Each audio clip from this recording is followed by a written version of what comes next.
Guys, today we're going to talk about polygons on the coordinate plane, and the I can statement we're working on is I can use the coordinate plane to create polygons.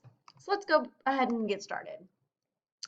Before we can start creating polygons on the coordinate plane, we have to talk about a few terms. First, polygons are closed figures.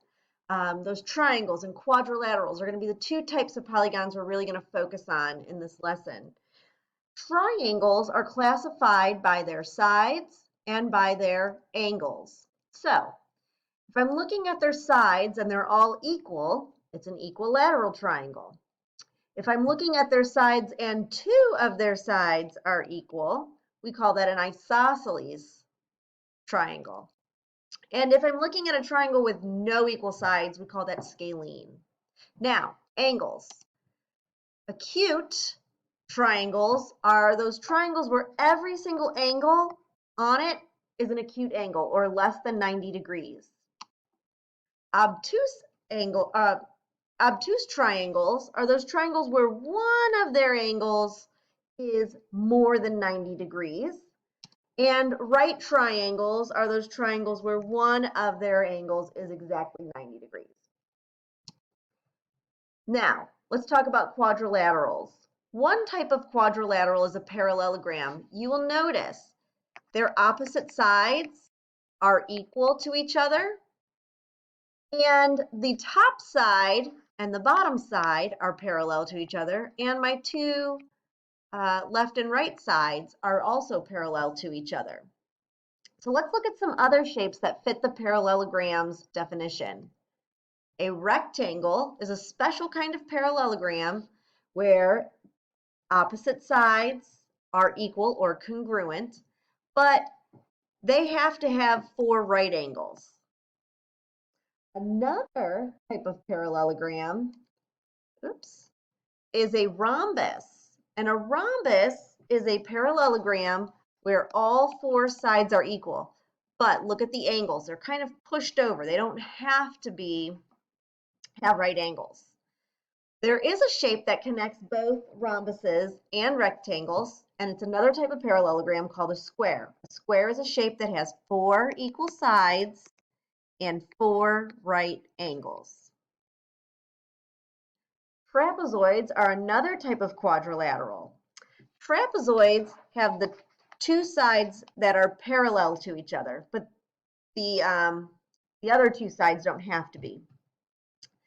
One type of trapezoid is a right trapezoid. Notice in this one, the top and bottom are parallel to each other, but they also have right angles.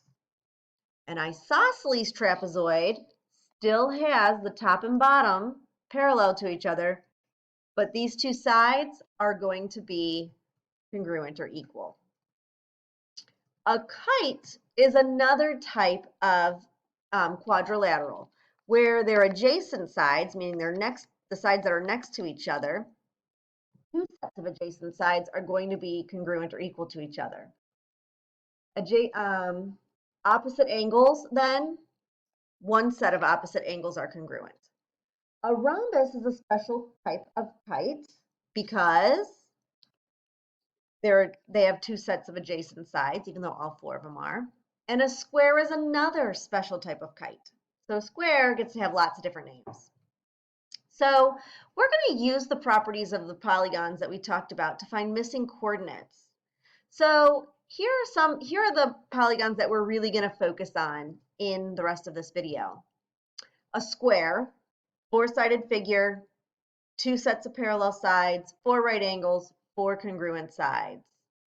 A rectangle, another quadrilateral with two sets of parallel sides, four right angles, and two pairs of opposite sides are congruent. So the top and bottom are going to be congruent, and the left and right are going to be congruent. And finally, a parallelogram. It has another quadrilateral with two pairs of parallel sides, no right angles, two pairs of opposite sides are congruent. So the top and bottom are going to be congruent, left and right are going to be congruent to each other. And finally, an isosceles trapezoid. Four sides, one set of parallel sides. In this case, it's the top and bottom. It doesn't have to be. No right angles, and one pair of opposite sides is congruent. So this left and right here, we're going to be the same measures. So why do we talk about this? Because we are going to be looking at polygons on the coordinate plane. And so we are going to be given information about various polygons, and we are going to have to graph it, graph the shape that we're asked to graph, maybe not having all of the information. So in this case, let's look. We want to know, what are the missing coordinates of this square? Well, I'm given 3 sides of the square, and I can find the distance between these 3 sides. 1, 2, 3, 4, 5, 6 units. 1, 2, 3, 4, 5, 6 units. All sides have to have 6 units, so I'm going to count from here. 1, 2, 3, 4, 5, 6 units, and put a point. Now I can connect it because this is 1, 2, 3, 4, 5, 6 units. So I've got here a square. Now I need to know, what is this ordered pair? Well, what are the coordinates? If I start at the origin, I go -1, -1. Okay? Let's try another. Let's find the coordinates for the 4th vertex of this rectangle, and vertex is the corner, okay? So rectangles, 4 sides, opposite sides are congruent, and 2 sets of parallel sides. So what basically needs to happen is I need to complete this figure to make it a rectangle. So what is the 4th ordered pair I would need to make a rectangle? Well, let's find the ordered pair. I'm going to go back 1, 2, 3, 4, 5, 6. I'm going to go to -6 on the x, up 1, 2, 3, 4. So my ordered pair is going to be -6, +4. Now it's your turn. Find the coordinate of the 4th vertex of this parallelogram. Pause the video and try to find what the 4th would be. Remember, parallelogram. The top and bottom of this one are going to be parallel. They're also going to be congruent. So you want to make sure that the distance between these 2 points is the same distance between the 2 points on the top.